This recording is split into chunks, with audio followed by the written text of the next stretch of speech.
Welcome to 4 Minutes Closer to God. My name is Doug.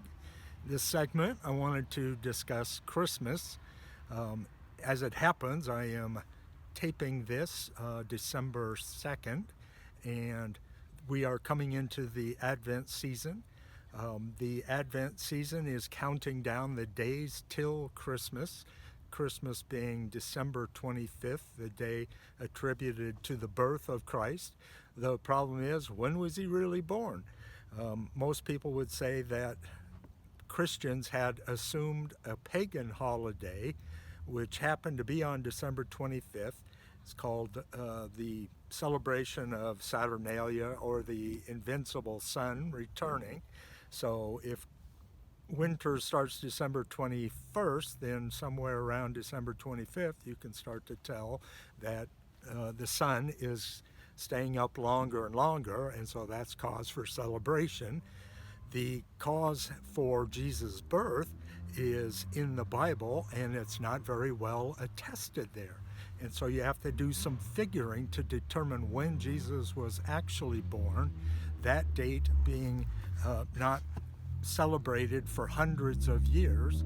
And the reason that they celebrated on December 25th was to Christianize a pagan holiday. And that pagan holiday has with it all sorts of attendant things like the holly and the berries and the mistletoe and Christmas trees with ornaments on them. And so there was a lot of stuff, the accoutrements of making Christmas a happy time for families and people around the world is not necessarily in the Bible, but the concept of the birth of Christ and the love that he provides definitely is.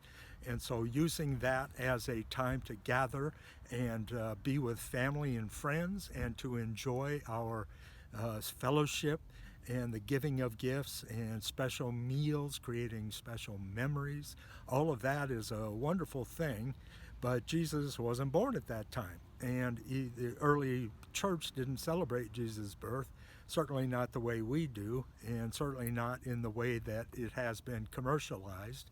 So we have Christmas cards and Christmas lights and Christmas trees. It's quite an industry. All of that going to celebrate the time of year, the season that is the birth of Christ, but not having to do with the birth of Christ.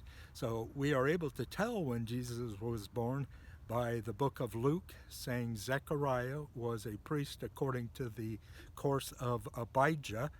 And in First Chronicles, Abijah is listed as coming the course that the priests would have to serve in the temple at that time was around June. So Zechariah is told he's going to have a son. He goes to be with his wife Elizabeth. 9 months later, they have a child, John, who becomes the Baptist. And that would have been in March. Jesus was born 6 months later. That would be sometime in September. And then we can get even more specific by way of Revelation 12 that indicates by astral prophecy that John looked up in the heavens and saw the Virgin giving birth to the King's star, which would have been Jupiter, which passed out of that constellation September 11th, 3 BC. And so we can even pinpoint the time to around 7 p.m.